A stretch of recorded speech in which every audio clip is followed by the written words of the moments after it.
राजा जनक पूछते हैं कि ज्ञान कैसे प्राप्त हो, मुक्ति कैसे मिले और वैराग्य कैसे आए।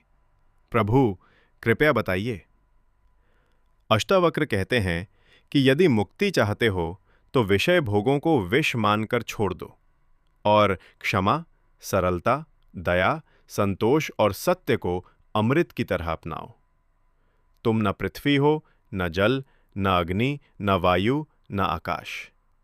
तुम इन सब के साक्षी चैतन्य स्वरूप आत्मा हो।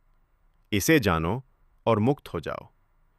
यदि शरीर से भिन्न होकर शुद्ध चैतन्य में ठहर जाओ तो इसी क्षण सुखी और शांत हो जाओगे। बंधन और मोक्ष का द्वंद्व समाप्त हो जाएगा। तुम किसी वर्ण या आश्रम से बंधे नहीं हो और न इंद्रियों के विषयों से। तुम आसक्तिहीन, निराकार और सारे जगत के साक्षी हो। सुखी रहो। धर्म और अधर्म, सुख और दुख, ये सब मन के धर्म हैं। तुम न करता हो और न भोगता। तुम सदैव से मुक्त हो। तुम केवल दृष्टा और साक्षी हो। तुम लगभग मुक्त ही हो। जब दृष्टा के अतिरिक्त कुछ और मान लेते हो, वहीं बंधन उत्पन्न होता है। मैं करता हूं, ये अहम का विचार विषैले सर्पदंश जैसा दुख देता है। मैं करता नहीं हूं, इस निश्चय का अमृत पीकर निश्चिंत रहो। मैं शुद्ध बोध स्वरूप हूं।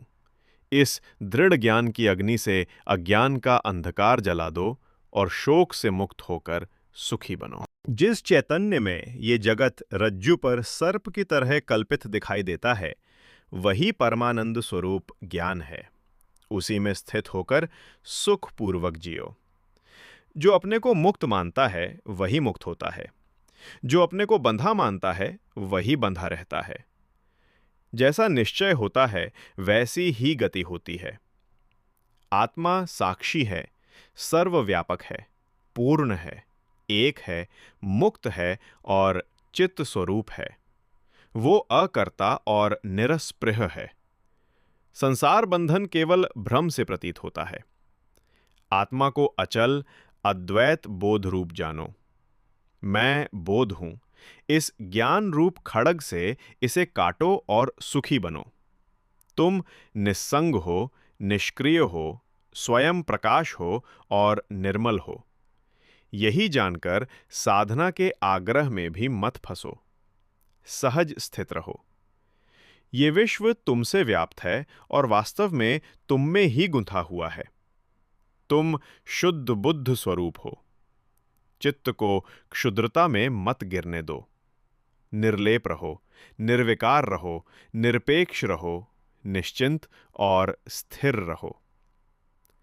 चिदानंद की वृत्ति में स्थित रहो। साकार को अनृत जानो और निराकार को नित्य तथा अचल जानो। इस तत्वबोध से पुनर्जन्म का प्रसंग नहीं रहता।